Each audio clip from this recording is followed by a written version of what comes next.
நாட்டுப்பற்றாளன் செய்திகள் வாசிப்பது வாசுகி தாமோதரன்.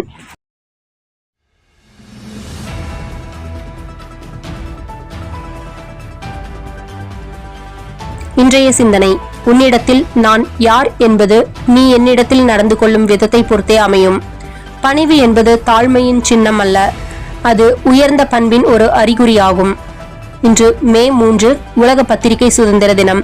ஜனநாயகத்தின் 4வது தூணாக விளங்கும் பத்திரிகை மற்றும் மீடியா இந்த உலகத்தில் அனைத்து இடங்களில் நடக்கும் சம்பவங்களை செய்திகளாக உலகுக்கு வெளிப்படுத்தும் ஒரு ஆயுதமாக ஜனநாயகத்தின் 4வது தூண் வெளிப்படுத்திக் கொண்டே இருக்கும்.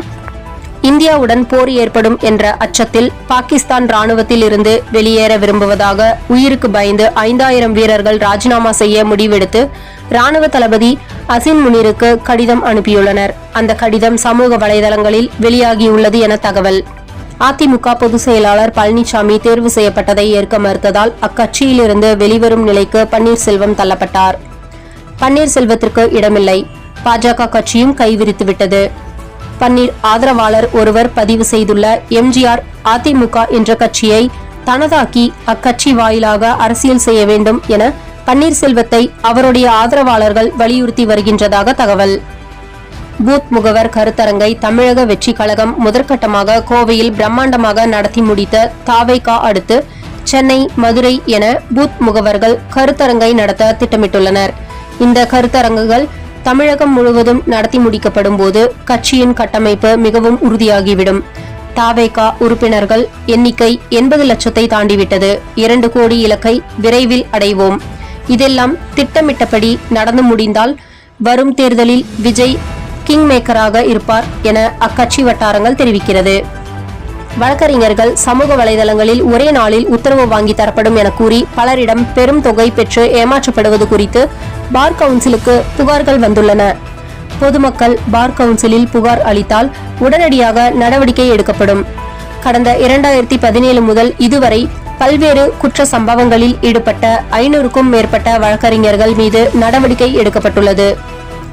வழக்கறிஞர்கள் பொது இடங்களில் மற்றும் சமூக வலைதளங்களில் நேரடியாகவும் மறைமுகமாகவும் விளம்பரம் வெளியிட்டால் கடும் நடவடிக்கை எடுக்கப்படும் என தமிழ்நாடு புதுச்சேரி பார் கவுன்சில் எச்சரித்துள்ளது. இளநிலை மருத்துவ படிப்பில் சேருவதற்கான நீட் நுழைவுத் தேர்வு நாளை மதியம் 2 மணிக்கு துவங்க உள்ளது. இந்த தேர்வு 11 மொழிகளில் நடத்தப்படும். 20 லட்சம் மாணவர்கள் விண்ணப்பித்துள்ளனர். அவர்களுக்கான தேர்வு மைய விவரங்கள் ஏற்கனவே வெளியான நிலையில் கடந்த மாதம் 30ஆம் தேதி இணையதளம் மூலமாக நுழைவுச்சீட்டு வெளியிடப்பட்டது. நுழைவுச்சீட்டு உள்ளிட்ட விதிமுறைகள் தேர்வு எழுதுபவர்களுக்கு ஏற்கனவே விளக்கப்பட்டுள்ளது. நீட் தேர்வு எழுதுபவர்களுக்கு நாட்டுப்பற்றாளன் பத்திரிகையும் தன்னார்வ நுகர்வோர் உரிமை பாதுகாப்பு நல மையமும் நீட் தேர்வு எழுதுபவர்கள் வெற்றி பெற வாழ்த்துக்களை தெரிவித்துக் கொள்கிறது. தமிழகத்தில் இயற்கை வேளாண்மையில் சிறந்து விளங்கும் 3 விவசாயிகளுக்கு 2025ஆம் ஆண்டுக்கான நம்மாழ்வார் விருதுகளை நேற்று தலைமை செயலகத்தில் முதல்வர் ஸ்டாலின் வழங்கினார். மாதம் தவறாமல் வெளிவரும் நாட்டுப்பற்றாளன் பத்திரிகையின் செய்தியாளராக பணிபுரிய விருப்பமுள்ளவர்கள் கீழே உள்ள நிர்வாக அலைபேசி எண்களில் தொடர்பு கொள்ளலாம்.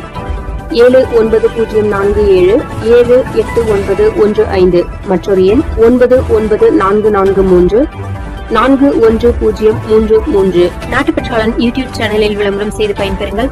நமது நாட்டுப்பற்றாளன் செய்திகளை அறிந்து கொள்ள யூடியூப் சேனலை சப்ஸ்கிரைப் செய்யுங்கள்.